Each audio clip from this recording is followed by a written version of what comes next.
아니, 파리 올림픽 준비를 하는데 왜 말끝마다 한국 타령이야? 진짜 어이가 없네. 여기 프랑스의 공무원 출신 여성이 있습니다.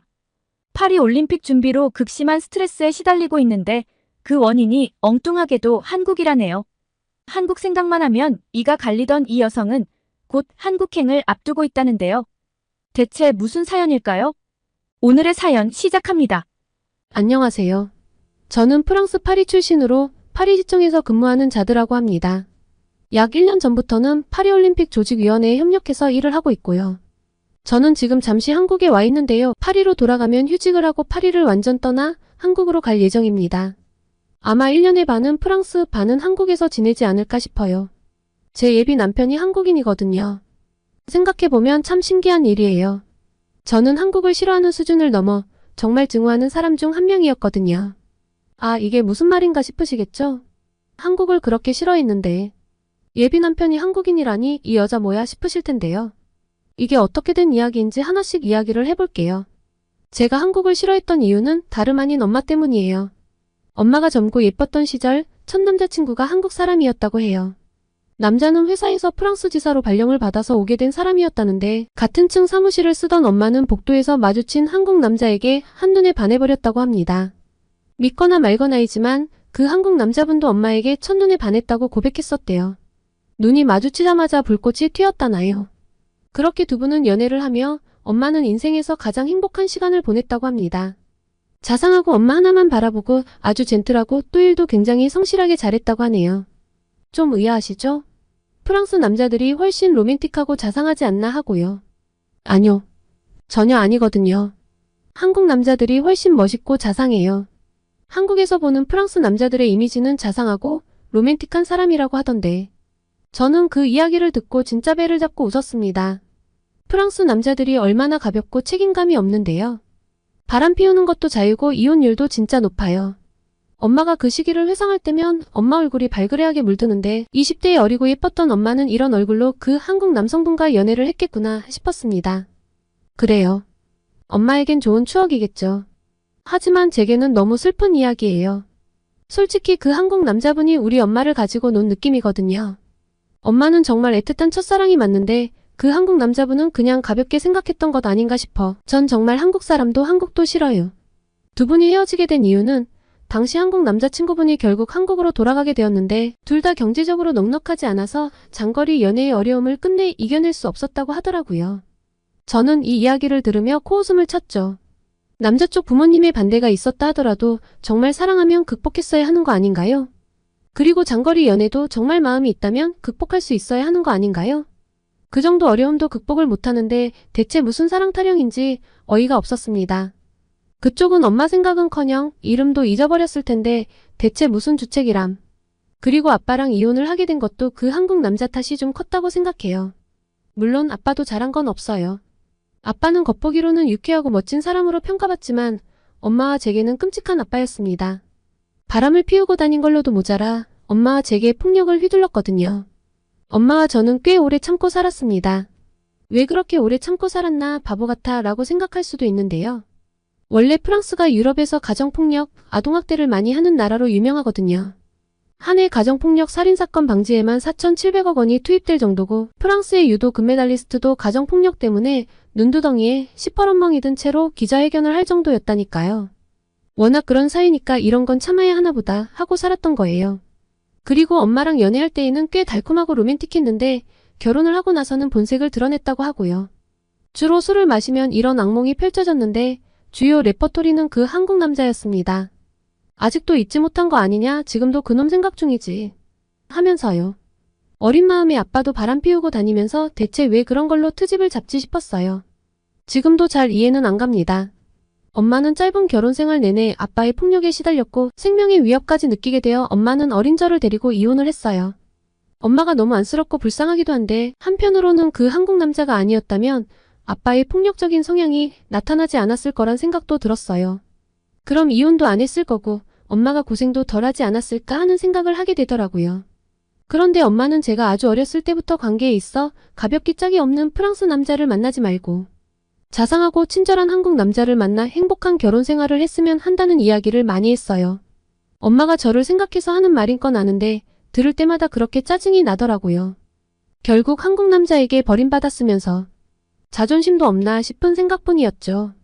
저는 결국 남자 싫어 인간이 되어버렸습니다. 프랑스 남자든 한국 남자든 그냥 남자가 싫었어요. 혼자 그냥 평탄하게 소박하게 살다 가고 싶었죠. 공무원이 된 것도 그 이유였습니다. 살려면 경제력이 있어야 하는데 안정적이고 연봉도 그럭저럭 괜찮은 공무원이면 속 편한 생활을 할 수 있을 거라 생각했거든요.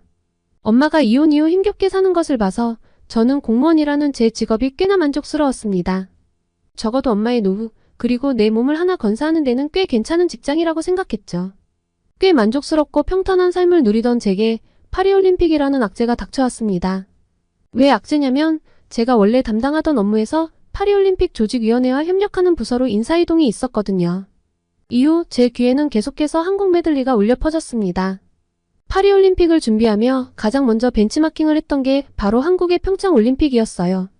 하계와 동계로 다르지만 조직위원회의 역할과 업무 프로세스에 있어서 최근 열린 올림픽 중에서 가장 본받을 만한 성공 사례로 손꼽힌다고요.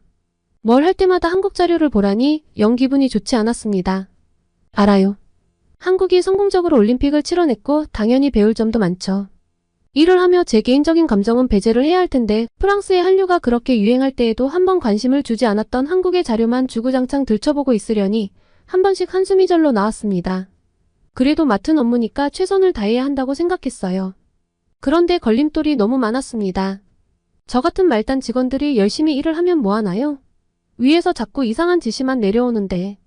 말이 나온 김에 그 골판지 침대도 말이죠. 다들 비웃고 계시죠? 내부에서는 다들 반대를 했습니다. 도쿄올림픽 때 비웃음 산 거 모르냐고 나라망신이라고 반대 의견이 많았는데 뭐 어디 위에서 들어줘야 말이죠. 카더라 통신으로는 일본과 굉장히 가깝게 지내던 조직위원회의 모 임원이 일본의 로비에 넘어갔다고 해요. 뭐 내세우기로는 내구성을 개선했다고 하고 환경에도 좋다고 하는데 사실 올림픽이 시작하면 도쿄 때와 똑같이 비웃음을 살 것 같다는 예감이 강렬하게 듭니다. 같은 업체라는데 뭐가 달라지겠어요. 종이가 내구성을 높여봤자 종이죠. 아 정말 속이 부글부글 끓어요. 그뿐만인가요? 지하철 요금에 박물관 요금도 낮춰도 모자랄 판에 올림픽 기간에 높여버렸고 숙박비도 3-4배는 올랐어요. 욕먹기 딱 좋은 상황이에요.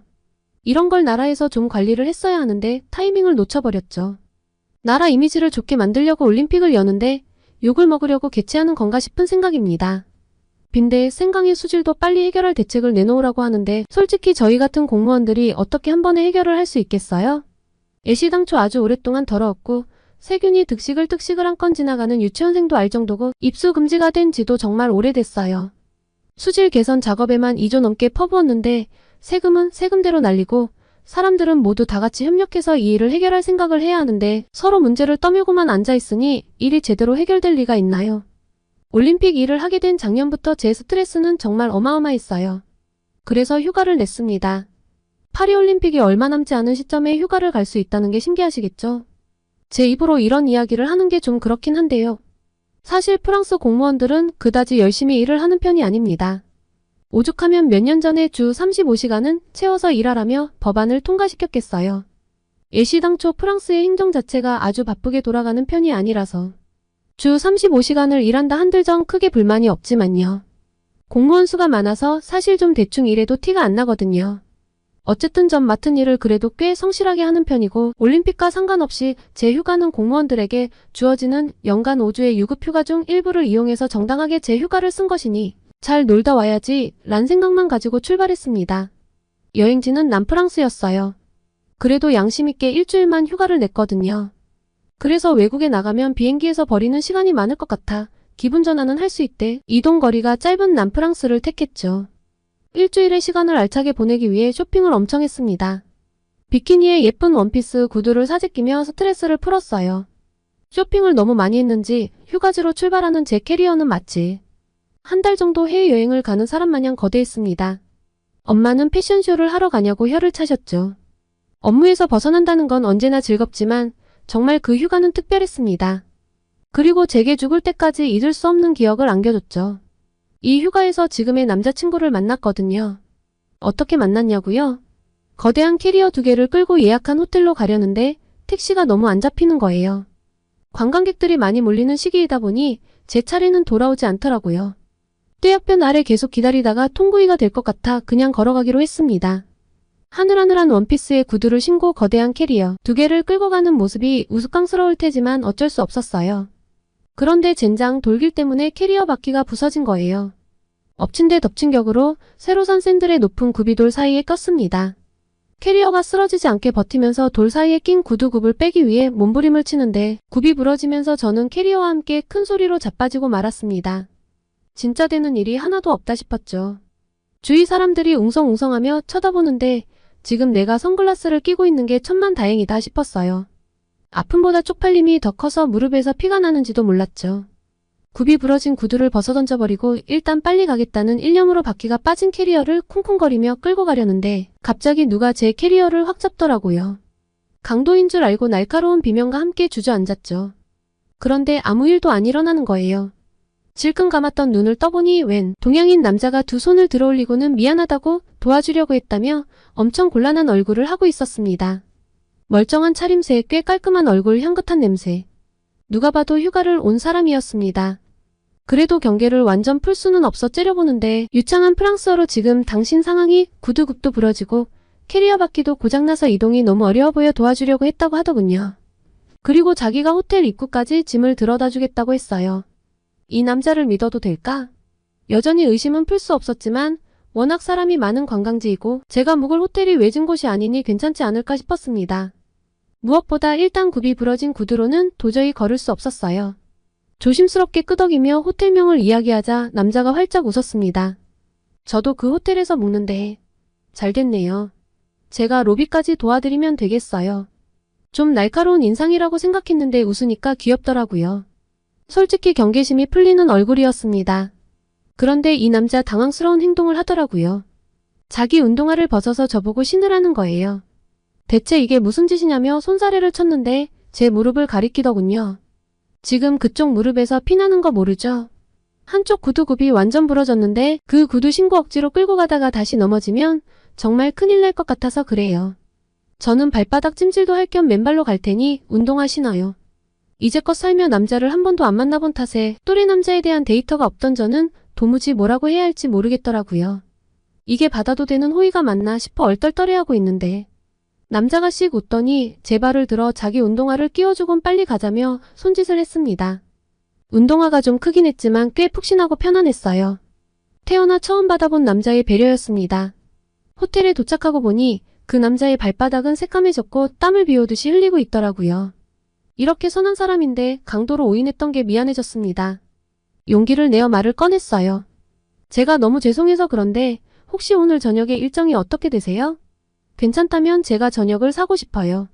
저한테 죄송해하실 건 없는데 저녁을 같이 먹자는 건 좋은데요? 꽤 힘들었을 텐데 사람 성격 참 좋네.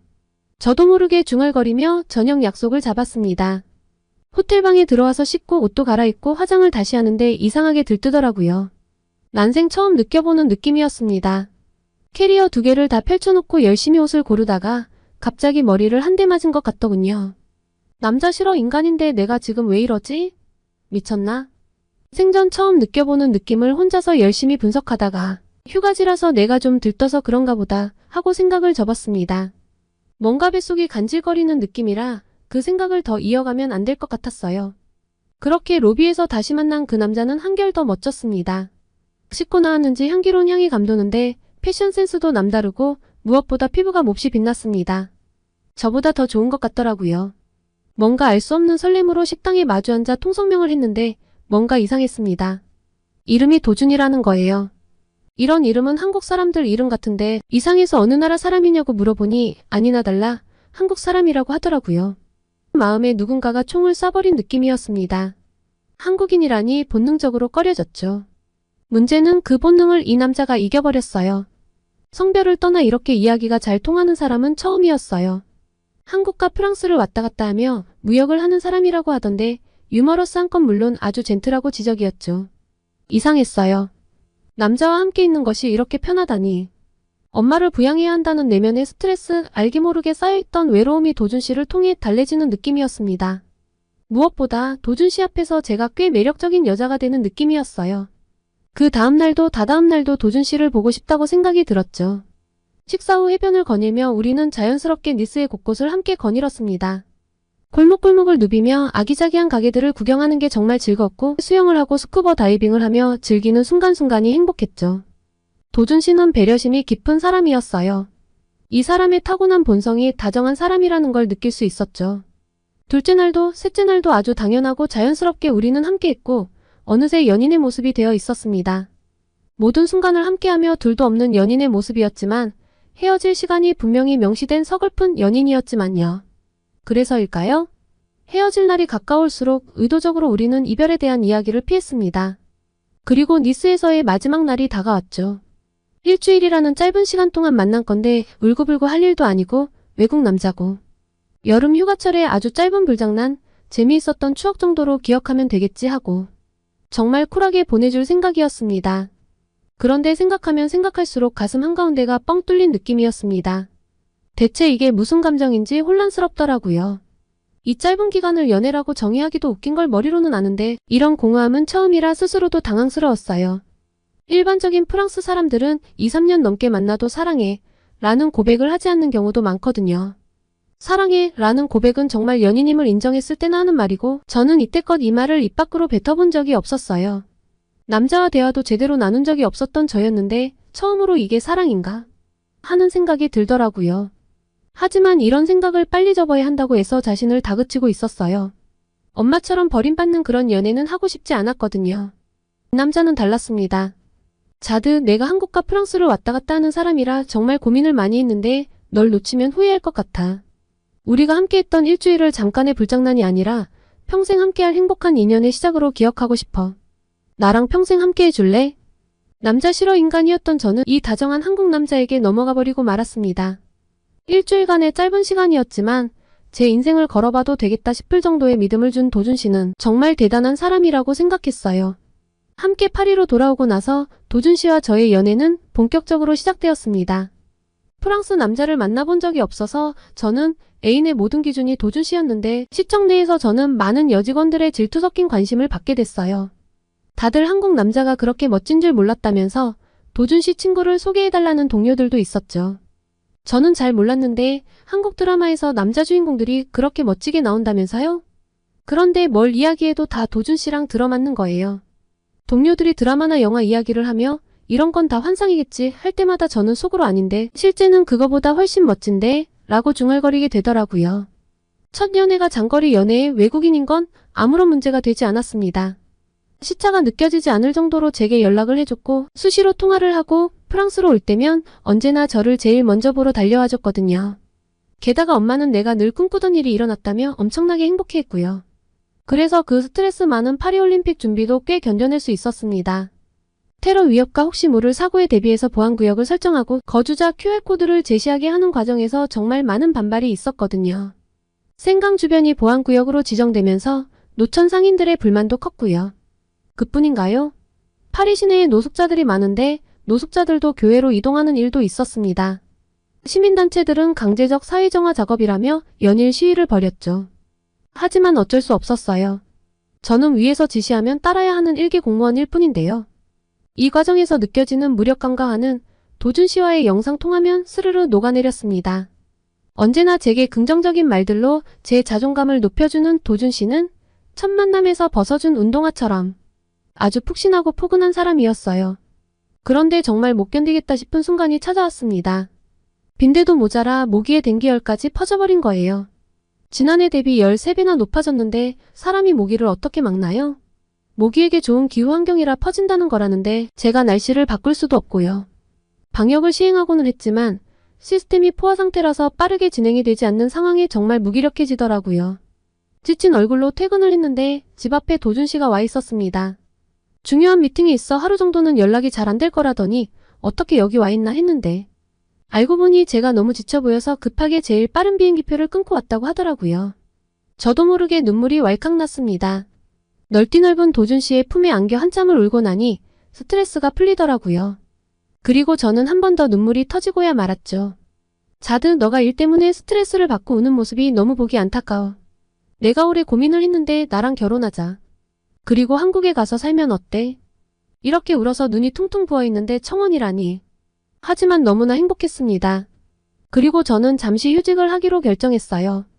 당장 내려놓기는 아까운 직업이니 우선 1년 중 한국에서 절반, 프랑스에서 절반을 지내며 이후 생활을 어떻게 할지 고민해보기로 했죠. 도준 씨의 제안으로 어머니까지 함께 한국에 가기로 해서 어머니에 대한 걱정도 사라졌습니다. 제가 이야기를 다 하기도 전에 제가 미처 신경 쓰지 못한 부분까지 다 처리하는 모습이 너무너무 든든했습니다. 프랑스 남자들에게서는 절대 찾아볼 수 없는 듬직함에 한 번 더 반해버렸죠. 그리고 얼마 전에 한국에 잠시 다녀왔어요. 제 첫 한국행이었죠. 도준 씨의 부모님과는 영상통화만 한 게 전부라 뵙고 인사도 드리고 또 저희 어머니와도 함께 만남을 가지고 상견례를 하기 위해서 방문한 한국은 정말 놀라웠습니다. 그리고 파리올림픽이 완벽히 멸망할 것이라는 확신을 하게 됐죠. 한국에 도착하자마자 프랑스와 너무나 비교가 되면서 파리의 현실을 제대로 마주하게 되었거든요. 인천공항이 크고 좋다는 건 알고 있었습니다. 커뮤니티의 한국 여행기를 읽으면 언제나 언급되는 부분이었거든요. 그래서 시설에서는 역시 한국은 듣던 대로 깔끔하고 세련되네 라는 생각이었는데 절 놀라게 한 부분은 따로 있었습니다. 바로 빠르고 친절한 일처리였어요.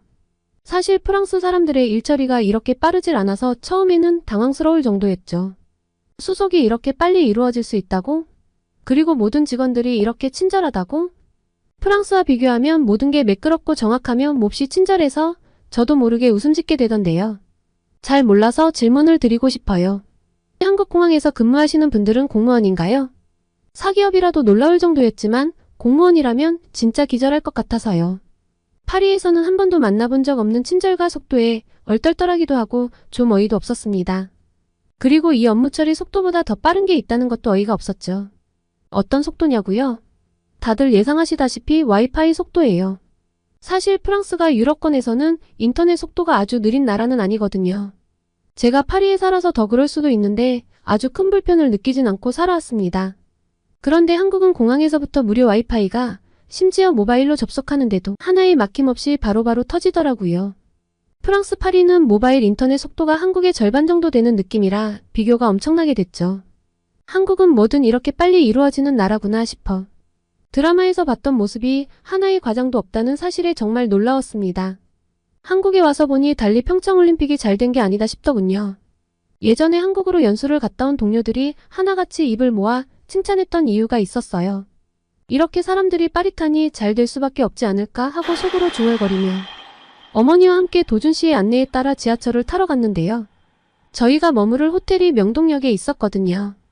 도준 씨가 공항버스를 타자고 했는데 한국 대중교통 시스템이 굉장히 잘 되어 있다고 들은 기억이 나 궁금한 마음에 명동까지 지하철을 타고 이동하기로 했습니다. 그리고 저와 엄마는 지하철 안에서 다리에 힘이 풀려 주저앉을 뻔했어요. 지하철 안에 갇혀버린 줄 알았거든요. 갑자기 이게 웬 헛소리인가 싶으시죠? 지하철 문 때문에 놀랐던 건데요. 파리 지하철은 노선에 따라 자동으로 열리는 문도 있지만 대부분 내리는 사람이 문에 달린 버튼을 누르거나 고리를 올려야 문이 열립니다. 이걸 제때 못하면 내려야 할 역을 지나치게 되죠. 100년이 넘어 낡고 악취가 가득하며 에어컨이나 엘리베이터, 에스컬레이터를 거의 찾아볼 수 없는 파리 지하철을 보다 한국의 깨끗하고 최신식인 지하철을 보고선 얼떨떨했는데 순간적으로 내리는 문에 고리도 버튼도 없네. 어떻게 내리지? 하고 당황해버린 거예요. 도준 씨에게 한국 지하철이 굉장히 깨끗하고 좋다는 이야기는 들었는데 이 정도일 줄은 몰랐죠. 당황해서 허둥지둥하다가 자동으로 열리는 지하철 문을 보고 입을 떡 벌린 절 도준 씨가 자상하게 달래주는데 어찌나 부끄럽던지요. 애써 괜찮은 척 그냥 잠깐 어디가 불편했던 척. 딴청을 피우며 벌겋게 달아오른 얼굴을 식히기 위해 생수를 엄청 마셨습니다. 서울역에 도착해서 환승을 하려고 하는데 화장실이 가고 싶어지는 거예요. 하필이면 지금 화장실이 가고 싶어지다니 한번 참아보려고 했습니다. 서울역에서 명동까지 그리 멀지 않으니까요. 그런데 도저히 걸어가지 못하겠더라고요. 그래서 모든 걸 체념하고 도준 씨에게 지하철역 화장실이 있냐고 물어봤습니다. 아마 한국 분들은 아니 그냥 화장실을 가면 되지 뭘 억지로 참으려고 하며 화장실 하나 가는데 체념식이나 하나 싶으실 텐데요.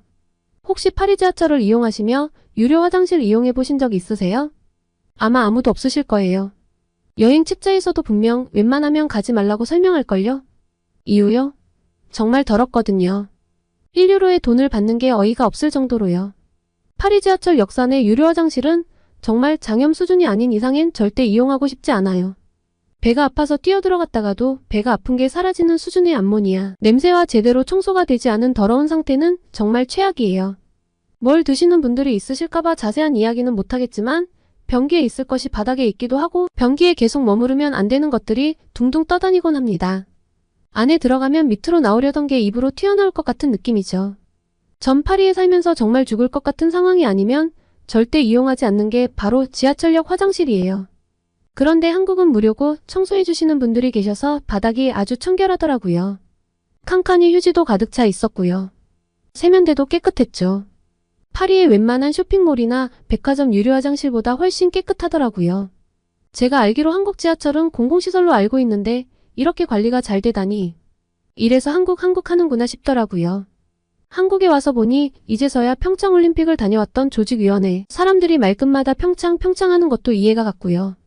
그냥 흔한 공공시설이 이 정도인데 국가가 유치한 대회인 평창올림픽은 얼마나 잘 관리했겠어요? 저는 그때 한국에 가보지 못했지만 제가 접한 영상과 보고서 이상으로 멋졌을 것이란 확신이 들었습니다. 그리고 또 하나의 확신이 들었죠. 파리올림픽을 아무리 준비해도 한국의 발끝도 못 쫓아갈 거고 도쿄보다 나은 평가를 받는 게 최선이라는 거요. 지하철 좌석에 묻어있는 오물, 플랫폼에서 나는 역겨운 냄새들을 생각하면 공짜로 태워줘도 욕을 먹을 텐데. 가격을 2배나 올린 행정이 다시 떠올라 한숨만 나올 뿐이었습니다. 아, 그리고 더 놀란 건 뭔지 아세요? 호텔에 도착해서 짐을 풀고 찾아놓은 맛집을 향해 가는데 길거리에서 맛있는 음식 냄새만 나더라고요.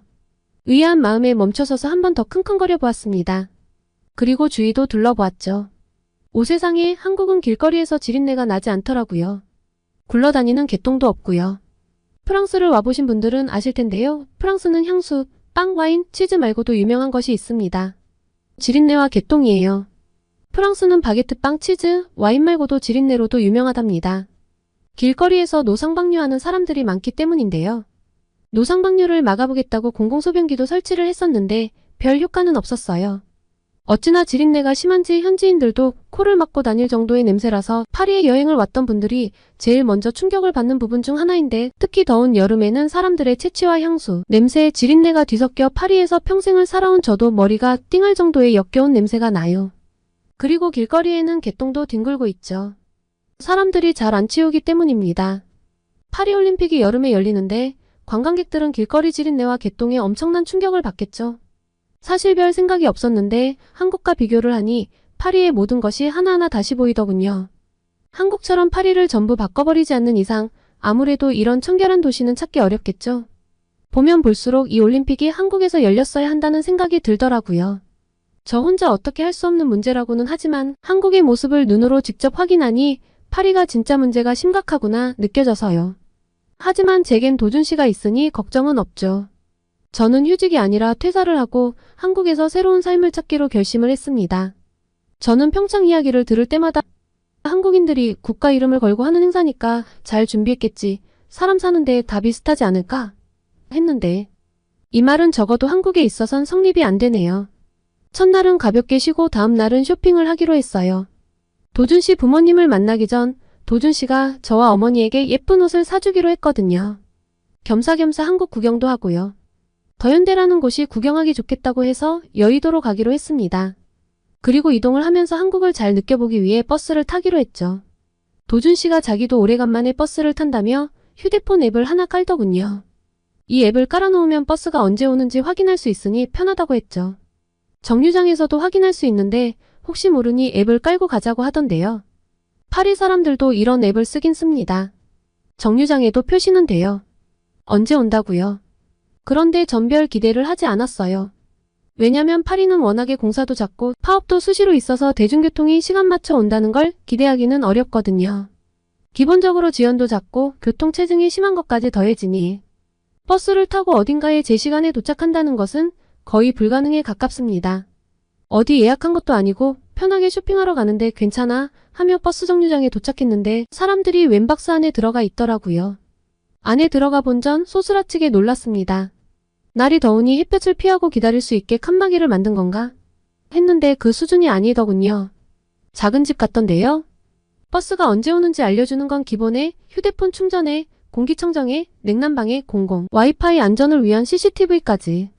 심지어 휴대폰 충전은 유선과 무선 둘 다 쓰게 해주는데 놀라운 건 저만 혼자 두리번거리고 있더라고요. 한국 사람들은 다들 무심하게 이용하고 있는 모습에서 저는 이런 편리한 생활이 일상인 한국인들이 너무 부러워졌습니다. 그리고 얼마 기다리지도 않았는데 제가 탈 버스가 도착하더라고요. 기본적으로 운행량도 많은데 지연도 없고 아주 완벽한 모습이었죠. 이런 걸 파리가 좀 배워갔어야 하는데 혀를 절로 차게 되더군요. 아무런 대회 개최도 안 하는 한국이 훨씬 스마트하고 쾌적하고 효율적으로 돌아가고 있는데 파리는 대체 그동안 올림픽 준비랍시고 무엇을 한 걸까요? 프랑스가 관광대국이라고 하는데 그런 인프라와 편의성으로 어떻게 그런 호칭을 받았는지 의문스러울 뿐이었죠. 이 의문은 버스를 타고 여의도로 이동하며 더 깊어졌습니다. 저는 창밖으로 한국의 시내를 구경하며 깔끔한 거리, 높은 건물들을 구경하고 있었는데요. 한강을 건너면서 눈앞에 펼쳐진 모습에 충격으로 굳어버리고 말았습니다. 한강물이 너무 깨끗했어요. 그리고 이렇게 넓고 깨끗하다니.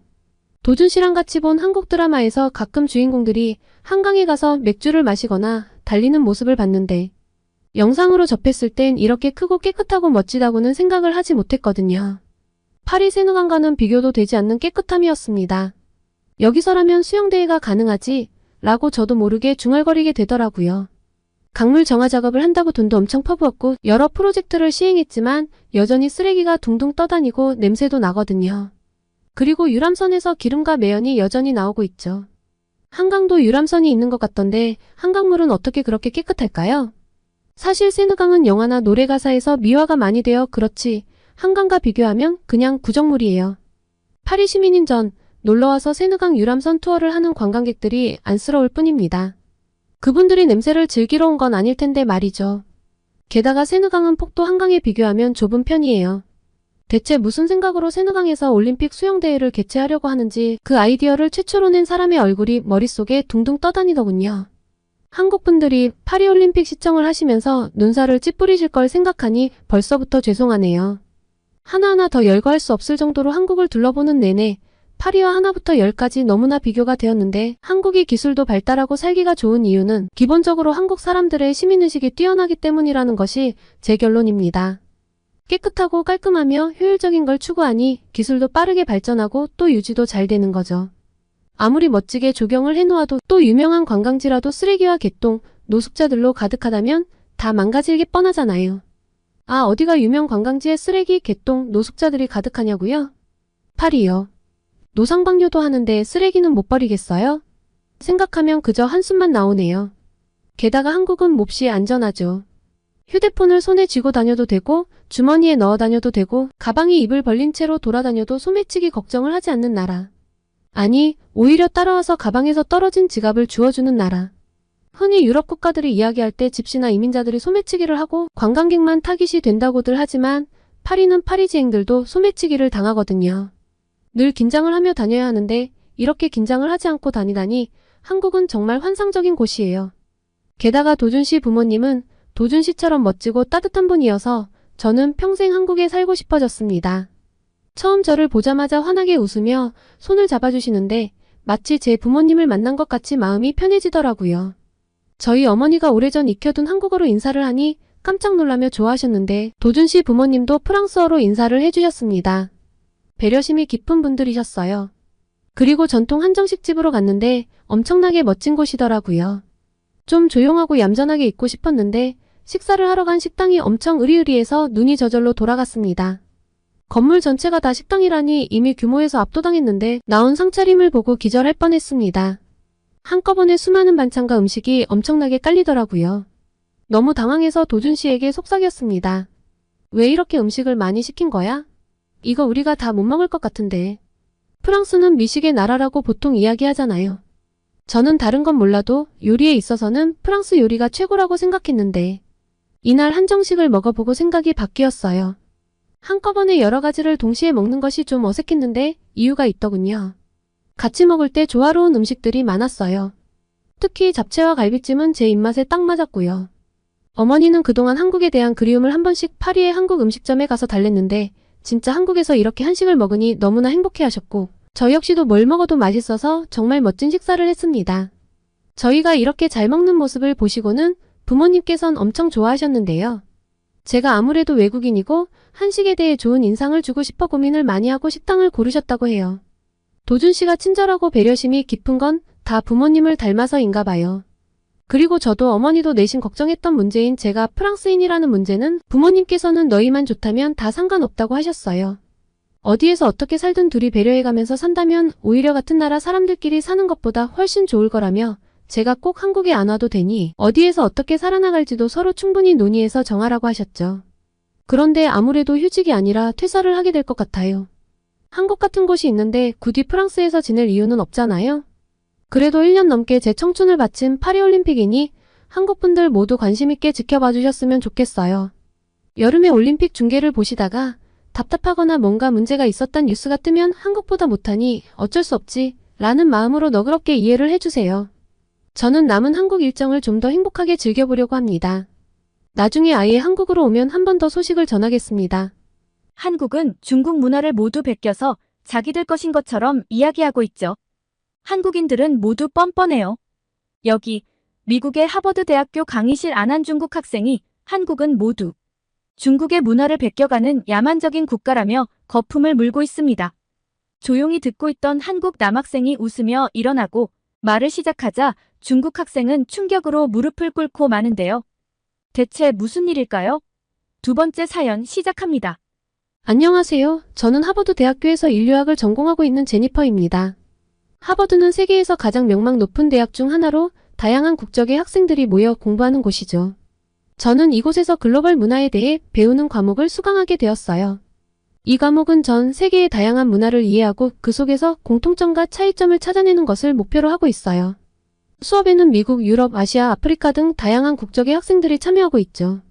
서로 다른 배경을 가진 학생들이 한자리에 모여 자신의 문화를 소개하고 다른 문화에 대해 배우는 과정은 정말 흥미로웠어요. 특히 아시아 학생들의 이야기를 들으며 아시아 문화에 대한 관심이 커졌어요. 중국, 일본, 한국 등 아시아 국가들은 오랜 역사와 전통을 가지고 있으면서도 현대적인 모습으로 빠르게 변화하고 있잖아요. 이런 아시아 문화의 매력에 빠져들게 되었죠. 수업이 진행될수록 한 학생이 제 눈에 띄기 시작했어요. 바로 서울대학교에서 교환학생으로 온 민준이에요. 민준이는 아시아 문화, 특히 한국 문화에 대해 해박한 지식을 가지고 있었죠. 그의 발표를 들으며 한국 문화에 대한 호기심이 점점 커졌어요. 민준이에 대한 소문도 많이 들었어요. 그가 서울대학교에서도 최고의 학생 중 하나라는 이야기, 영어뿐만 아니라 중국어와 일본어도 유창하게 구사한다는 이야기까지. 학업 실력은 물론이고 리더십과 커뮤니케이션 능력까지 출중하다고 하더라고요. 민준이의 이야기를 들으며 한국 문화에 대한 제 마음이 설레기 시작했어요. 그리고 머지않아 저는 민준이와 직접 이야기를 나눌 기회를 얻게 될 거예요.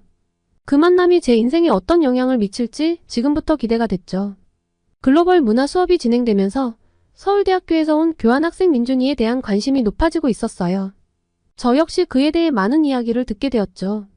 민준이는 수업 시간마다 날카로운 질문과 통찰력 있는 발언으로 교수님과 학생들의 주목을 받았어요. 특히 동아시아 문화에 대한 그의 해박한 지식은 많은 학생들에게 감명을 주었죠. 교수님도 민준이의 수준 높은 참여에 감탄하며 칭찬을 아끼지 않으셨어요. 민준이에 대한 소문은 수업 외에도 퍼져나갔어요. 그가 서울대학교에서 최고의 성적을 유지하고 있다는 이야기, 다양한 언어에 능통하다는 이야기, 리더십과 팀워크가 뛰어나다는 이야기까지. 민준이는 모든 면에서 완벽해 보이는 학생이었죠. 하지만 민준이의 인기가 높아질수록 그에 대한 시기와 질투의 시선도 느껴졌어요. 특히 중국에서 온 학생들 중 일부는 민준이를 곱지 않은 시선으로 바라보는 것 같았죠. 그들은 민준이의 실력을 인정하면서도 한국 문화를 높이 평가하는 그의 태도가 마음에 들지 않는 듯 했어요. 저는 민준이가 자랑스러운 한국인으로서 한국 문화를 세계에 알리는 데 앞장서는 모습이 멋져 보였어요. 그리고 그런 민준이에 대한 시기심은 오히려 그가 가진 능력과 인품을 증명하는 것 같아 안타까웠죠. 민준이에 대한 호감이 커져가던 어느 날, 저는 용기를 내어 그에게 말을 걸어보기로 했어요. 수업이 끝난 후 민준이에게 다가가 인사를 건넸죠. 민준이는 친절하게 저를 맞이해 주었고 우리는 자연스럽게 대화를 이어나갔어요. 그렇게 저는 민준이와 가까워질 수 있었죠. 민준이와 그에 대한 소문이 사실이었음을 확인할 수 있었어요. 뛰어난 학업 실력은 물론 따뜻한 인품과 리더십까지. 민준이는 제가 만난 학생 중 가장 매력적인 사람이었죠. 앞으로 민준이와 어떤 추억을 쌓게 될지 벌써부터 설레는 마음이 커져가고 있었어요. 글로벌 문화 수업에서는 최근 전 세계적으로 불고 있는 한류 열풍에 대해 배우게 되었어요. K-팝, K-뷰티 등 한국 문화가 세계인들의 사랑을 받으며 큰 인기를 얻고 있잖아요.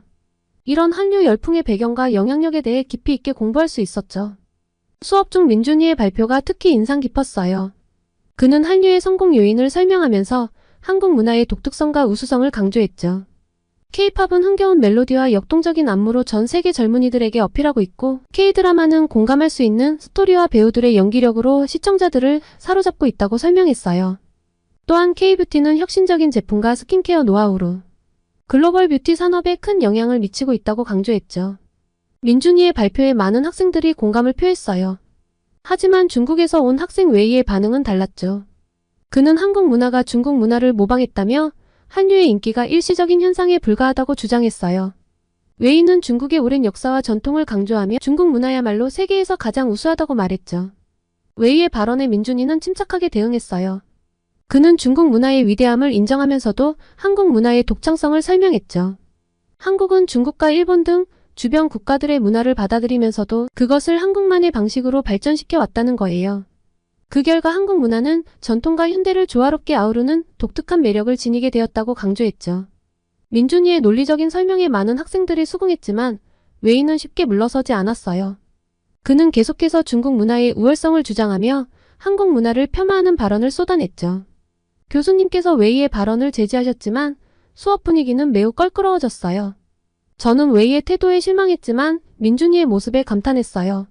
그는 웨이의 무례한 발언에도 침착함을 잃지 않고 논리적으로 자신의 입장을 설명했죠. 민준이의 성숙한 태도는 많은 학생들에게 깊은 인상을 남겼어요. 그날 수업 이후 한류에 대한 관심이 더욱 높아졌어요. 많은 학생들이 K-팝과 K-드라마에 대해 이야기하고 한국 문화를 직접 경험해보고 싶어 했죠. 웨이의 부정적인 발언은 오히려 한류에 대한 호기심을 자극한 셈이에요. 저 역시 한국 문화에 대해 더 알아가고 싶다는 생각이 들었어요. 그리고 그 길잡이가 되어줄 민준이가 곁에 있다는 사실이 정말 기뻤죠. 한류 열풍에 대한 수업 이후 웨이는 민준이에 대한 적대감을 숨기지 않았어요. 그는 수업 시간마다 민준이의 발언에 시비를 걸며 한국 문화를 폄하하는 발언을 서슴지 않았죠. 급기야 웨이는 한국 문화가 중국 문화를 모방했다는 주장을 펼쳤어요. 웨이는 K-팝이 중국의 전통 음악인 경극에서 영향을 받았고 K-드라마는 중국 고전 소설의 스토리를 차용했다며 한국 문화의 독창성을 부정했어요. 그는 심지어 한국의 전통 의상인 한복마저도 중국 한복을 모방한 것이라고 주장했죠. 그러나 민준이는 웨이의 모순된 주장을 조목조목 반박했어요. 그는 경극과 K-팝은 음악적 특성이 매우 다르며 K-드라마의 스토리는 한국 특유의 감성을 반영하고 있다고 설명했죠. 또한 한복은 중국 한복과는 디자인과 소재, 착용 방식 등에서 분명한 차이를 보인다고 강조했어요. 뿐만 아니라 민준이는 중국이 오히려 한국 문화를 모방한 사례를 구체적으로 언급했어요. 중국의 많은 드라마와 예능 프로그램이 한국 콘텐츠의 포맷과 아이디어를 그대로 가져왔다는 거죠. 심지어 일부 중국 연예인들은 한국 아이돌의 스타일과 춤을 모방하기도 했다고 지적했어요. 민준이의 논리적이고 설득력 있는 설명에 많은 학생들이 공감했어요. 웨이의 주장은 자국 문화에 대한 자부심의 표현이 아닌 다른 문화를 폄하하려는 편향된 시각으로 비춰졌죠. 웨이는 민준이의 반박에 제대로 된 재반박을 하지 못한 채 수업을 마쳐야 했어요. 저는 민준이의 태도에 다시 한번 감탄했어요. 그는 웨이의 모순된 주장에 감정적으로 대응하지 않고 객관적인 사실과 근거로 차분히 반박했죠. 민준이의 성숙함과 지성은 웨이와 확연히 대비되었어요. 수업이 끝난 후 저는 민준이에게 다가가 대화를 나눴어요. 민준이는 웨이의 태도에 크게 개의치 않는 듯 했어요.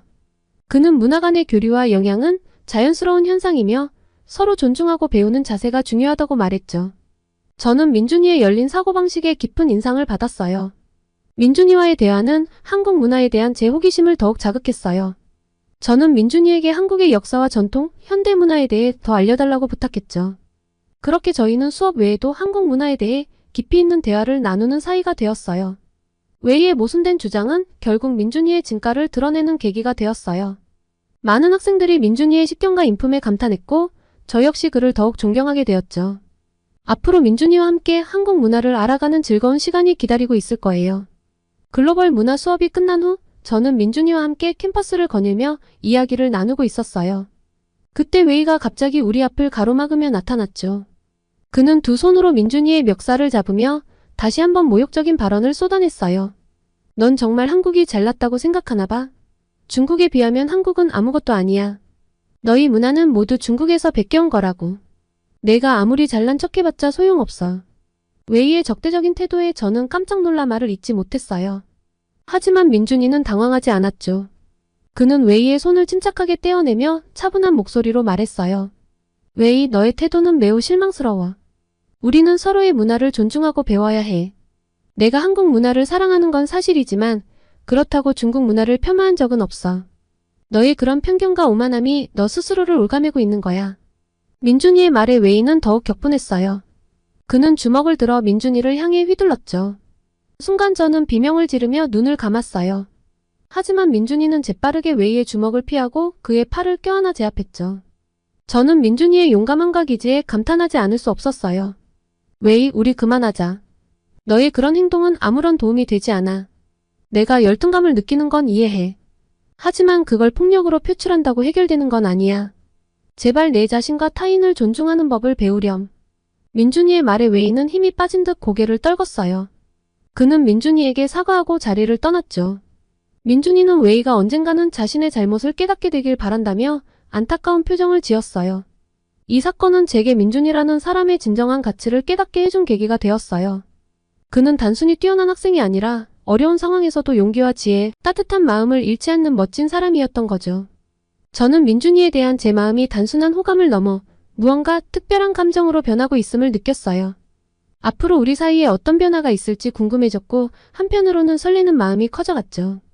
웨이와의 사건 이후 민준이는 한국 문화에 대한 이해를 높이기 위해 특별한 프로젝트를 기획했어요.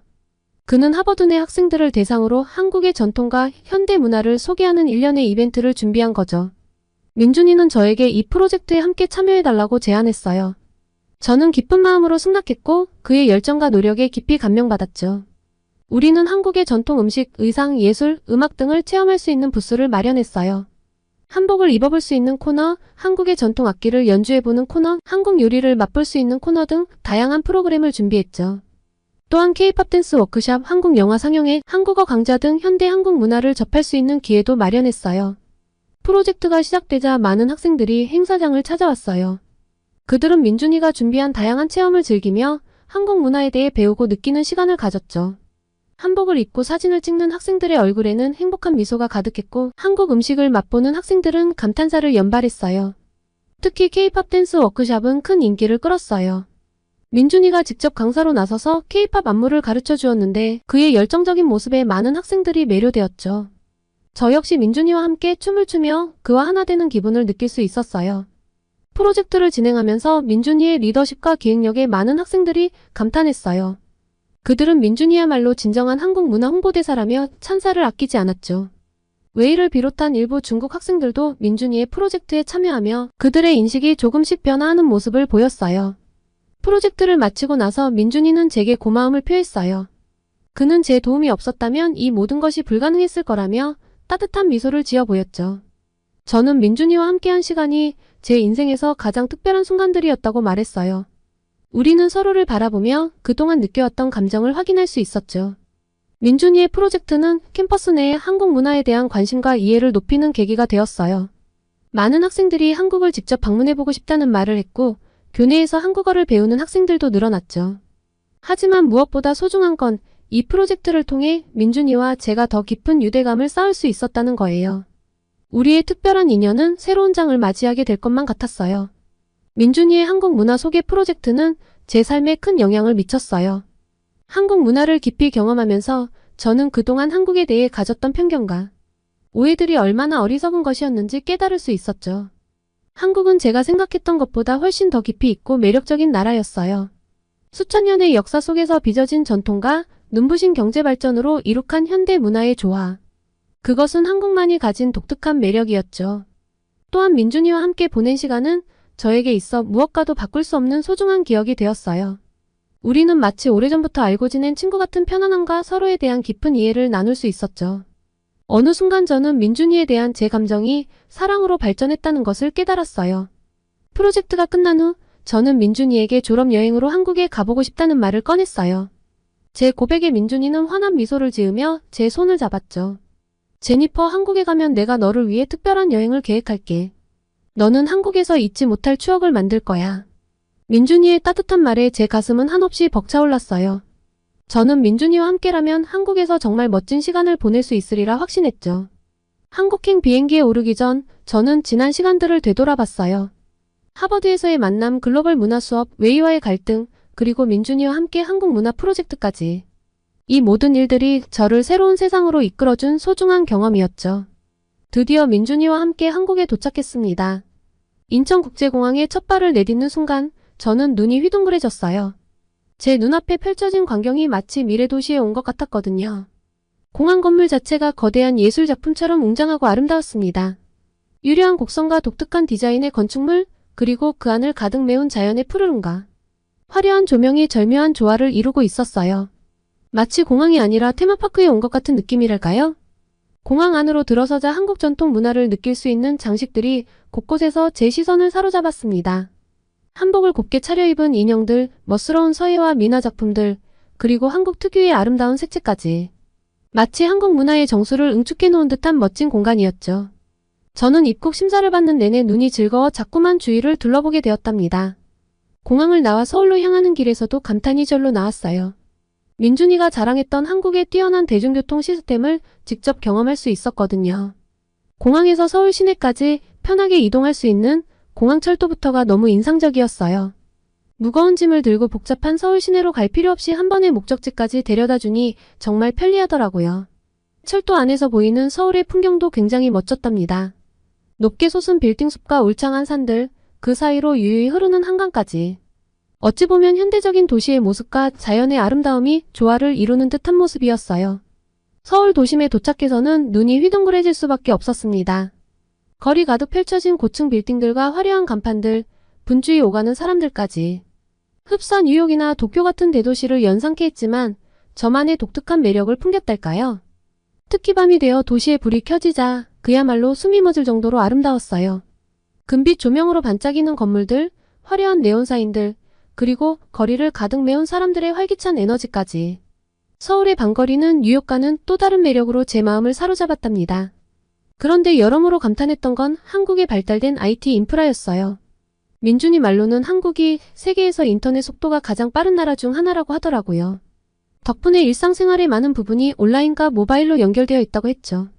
가령 버스나 지하철을 탈 때도 교통카드 대신 스마트폰으로 간편 결제를 할 수 있고 실시간 교통정보도 앱으로 손쉽게 확인할 수 있다니 정말 놀라웠어요. 아직 이런 편리함이 낯선 저로서는 부러운 마음이 들 정도였답니다. 또 인상 깊었던 건 한국만의 독특하고 발전된 기술력이었어요. 민준이가 들려준 이야기 중 하나가 무인으로 운영되는 로봇 카페였는데 정말 신기했어요. 사람이 아닌 로봇이 직접 커피를 만들어준다니 마치 영화 속 미래 도시에 온 것 같은 기분이랄까요? 거리를 지나다 보면 VR 체험관이나 홀로그램, 광고판 같은 최첨단 기술도 심심찮게 마주칠 수 있다고 하니 저는 한국의 기술력에 절로 감탄이 나오더라고요. 민준이와 서울 구석구석을 누비며 현지 문화도 생생히 경험할 수 있었어요. 우선 한국 음식의 매력에 흠뻑 빠졌죠. 불고기, 비빔밥, 김치찌개 같은 한식은 물론 치킨이나 피자 같은 서양 음식도 한국만의 독특한 방식으로 즐길 수 있었거든요. 제가 특히 감탄했던 건 한국의 반찬 문화였어요. 식사할 때마다 메인 요리 외에도 갖가지 반찬이 즐비하게 나오는데 그 종류도 다양할 뿐더러 맛도 정말 훌륭하더라고요. 김치, 나물, 장아찌 등등. 매 끼니마다 입에 착착 감기는 밑반찬들 덕분에 식사가 더욱 풍성해지는 느낌이었죠. 또 재미있게 느껴졌던 건 한국의 팁 문화예요. 음식점이나 카페에서 따로 팁을 낼 필요가 없다는 게 신선한 충격이었거든요. 미국에서는 어디를 가든 팁을 내는 게 당연하잖아요. 근데 한국에서는 서비스 요금이 가격에 포함되어 있어서 팁 걱정 없이 즐길 수 있더라고요. 덕분에 식사 자리가 한결 더 편하고 즐거웠던 것 같아요. 물론 서비스가 특별히 훌륭하다 싶으면 팁을 주기도 하지만 강요되는 분위기는 아니라는 점이 인상 깊었어요. 쇼핑하는 재미도 쏠쏠했답니다. 명동이나 동대문, 강남 같은 번화가에는 대형 쇼핑몰부터 개성 넘치는 골목 상점들까지 없는 게 없더라고요. 그런데 정말 놀라웠던 건 쇼핑이 단순히 물건을 사는 것에 그치지 않는다는 거예요. 매장마다 저마다의 콘셉트와 테마가 있고 첨단 기술을 접목해서 쇼핑 자체가 하나의 체험이 되게끔 연출한 곳들이 많았거든요. VR 기술로 옷을 가상 피팅해 보는가 하면 인터랙티브한 디스플레이로 제품 정보를 재미있게 알려주기도 하고요. 마치 쇼핑몰이 놀이공원 같다고 할까요? 하지만 이 모든 발전과 풍요의 비결은 다름 아닌 교육에 있더라고요. 민준이의 설명에 따르면 한국 부모님들은 자녀 교육에 굉장히 많은 관심과 열정을 쏟는다고 해요. 학교 공부 외에도 방과 후 활동이나 과외 공부로 실력을 갈고 닦는 학생들이 많고 좋은 대학에 진학하려는 열기도 뜨겁다고 하더라고요. 고등교육을 받은 인구 비율도 세계 최고 수준이라니 교육이야말로 한국을 발전시킨 원동력이 아닐까 싶어요. 서울에서의 나날은 제겐 정말 잊지 못할 추억이 되었어요. 화려하면서도 편안한 매력을 지닌 이 도시에서 저는 한국이라는 나라를 새롭게 알아갈 수 있었죠. 눈부신 경제 성장을 이룩하면서도 고유의 전통과 문화를 지켜내는 저령, 끊임없이 새로운 것에 도전하는 역동성까지. 이런 한국의 진면목을 생생히 마주할 수 있어서 행운이었어요. 미국으로 돌아오는 비행기 안에서 저는 한국에서의 경험들을 되새겨 보았어요. 세계가 주목하는 문화 강국이자 IT 강국, 그리고 교육을 통해 미래를 개척해 나가는 나라. 한국에서 배운 이 모든 것들은 제 삶을 한 뼘 더 성장시켜 준 값진 자산이 될 거예요. 민준아, 내 나라를 알게 되어 정말 기뻐. 너와 함께 이런 멋진 추억을 만들 수 있어서 정말 행복해. 앞으로도 한국이 더욱 찬란하게 빛나기를, 그리고 우리의 우정 또한 이 소중한 기억처럼 영원하길 바랄게. 고마워요, 대한민국. 오늘은 한국 남성과 사랑에 빠진 프랑스 여성 공무원의 사연과 하버드 대학교에 재학 중인 한국 학생이 한국의 문화를 알린 사연, 이렇게 두 가지 사연을 전해드렸습니다. 오늘의 사연이 마음에 드셨다면 구독과 좋아요를 눌러주세요. 여러분의 구독과 좋아요는 계속해서 좋은 사연을 소개할 수 있는 힘이 됩니다. 이상 감동저장소였습니다.